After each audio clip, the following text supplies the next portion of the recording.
যুদ্ধবিরতি কার্যকর হলেও গাজায় কমছে না ফিলিস্তিনিদের দুর্ভোগ।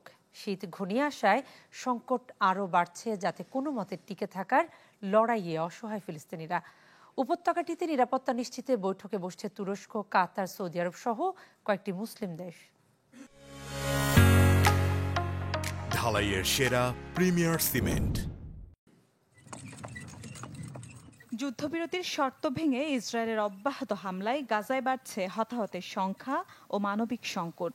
ঢুকতে দেয়া হচ্ছে না চুক্তি অনুযায়ী প্রতিশ্রুত ত্রাণটুকুও। গাজার স্বাস্থ্য মন্ত্রণালয় জানিয়েছে, যুদ্ধবিরতি শুরুর পর থেকে ধসে যাওয়া বাড়িঘরের ধ্বংসস্তূপ থেকে প্রায় 500 ফিলিস্তিনির মরদেহ উদ্ধার করা হয়েছে। আর প্রতিদিন গড়ে 10 জন ফিলিস্তিনি জাতিগত নিধনের শিকার হচ্ছেন বলে জানিয়েছে ইউরো মেডিটেরিয়ান মানবাধিকার পর্যবেক্ষণ সংস্থা। মরার ওপর খাড়ার ঘা হয়ে দাঁড়িয়েছে আসন্ন শীতকালও, যাতে টিকে থাকার শেষ চেষ্টা করছেন অসহায় ফিলিস্তিনিরা। নির্মাণ সামগ্রী প্রবেশে নিষেধাজ্ঞার কারণে কাদামাটির ঘর বানিয়ে আশ্রয় নিচ্ছেন অনেকে। আমরা কঠিন পরিস্থিতির মধ্যে আছি, খাবার নেই, ঘর নেই। এই অবস্থায় খোলা আকাশের নিচে দিন কাটাচ্ছি। আমরা চাই না শীত আসুক। শীত এলে পরিস্থিতি আরো খারাপ হবে।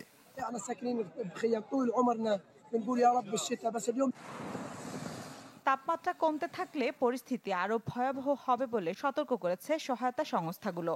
আশঙ্কার কথা জানিয়েছে জাতিসংঘ।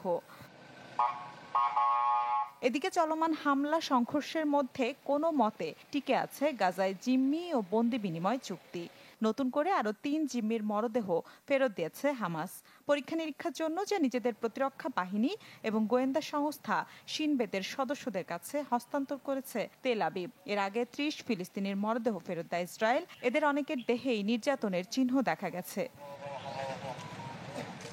এমন অবস্থায় উপত্যকাটিতে যুদ্ধবিরতি টিকিয়ে রাখতে জোর প্রচেষ্টা চালাচ্ছে মধ্যস্থতাকারী দেশগুলো। শান্তিরক্ষী বাহিনী গঠন সহ গাজায় দ্রুত অস্থায়ী প্রশাসন গড়ে তুলে ইসরায়েলি সেনা প্রত্যাহারের তাগিদ দিয়েছে কাতার। এ নিয়ে আলোচনায় আজ বৈঠকে বসছে তুরস্ক, কাতার, সৌদি আরব, আমিরাত, জর্ডান সহ কয়েক মুসলিম দেশ। মিলা খন্দকার, চ্যানেল 24।